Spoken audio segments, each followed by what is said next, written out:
Good morning to all. Welcome to the ECG MEDC class. I am Dr. Subbaiah. Today I am going to discuss about the ST segment. So what does it represent? The ST segment represents the interval between the end of ventricular depolarization and the beginning of ventricular repolarization.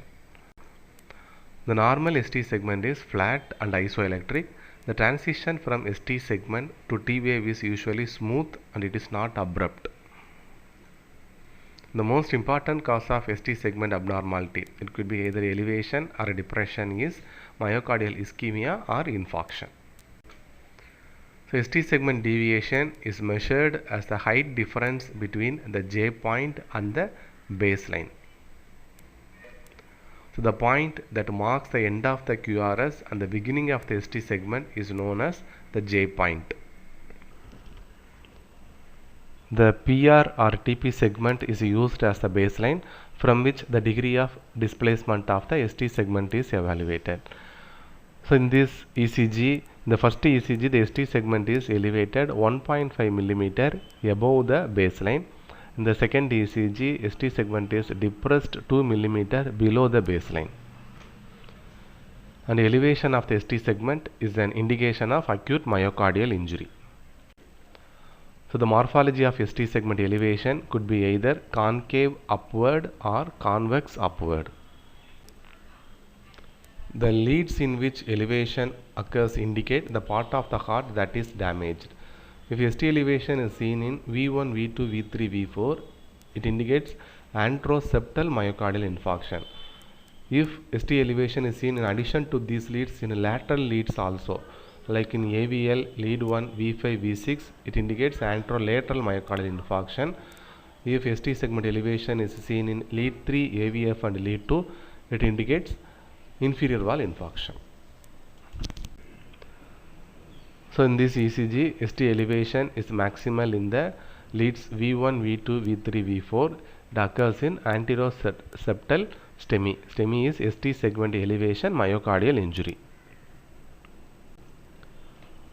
So ST elevation, if present in addition to the anterior leads, in a lateral leads also seen, it indicates anterolateral STEMI.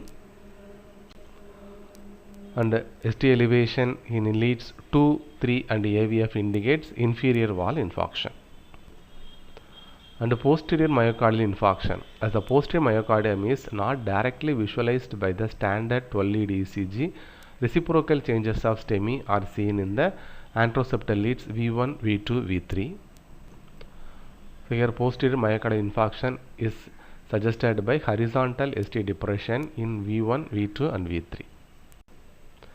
Pathological Q waves indicate the presence of irreversible myocardial damage or past myocardial infarction. The other common cause of widespread ST elevation is pericarditis.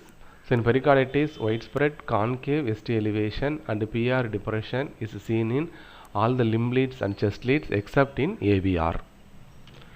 So in AVR, reciprocal PR elevation and ST depression is seen.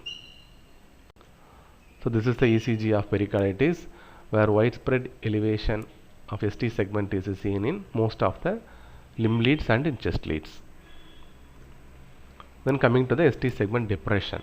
Horizontal or downsloping ST segment depression more than or equal to 0.5 mm at the J point in more than or equal to 2 contiguous leads indicates myocardial ischemia.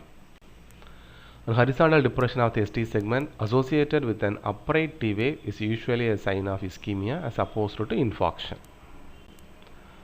So the morphology of ST segment depression could be either upsloping, downsloping or horizontal.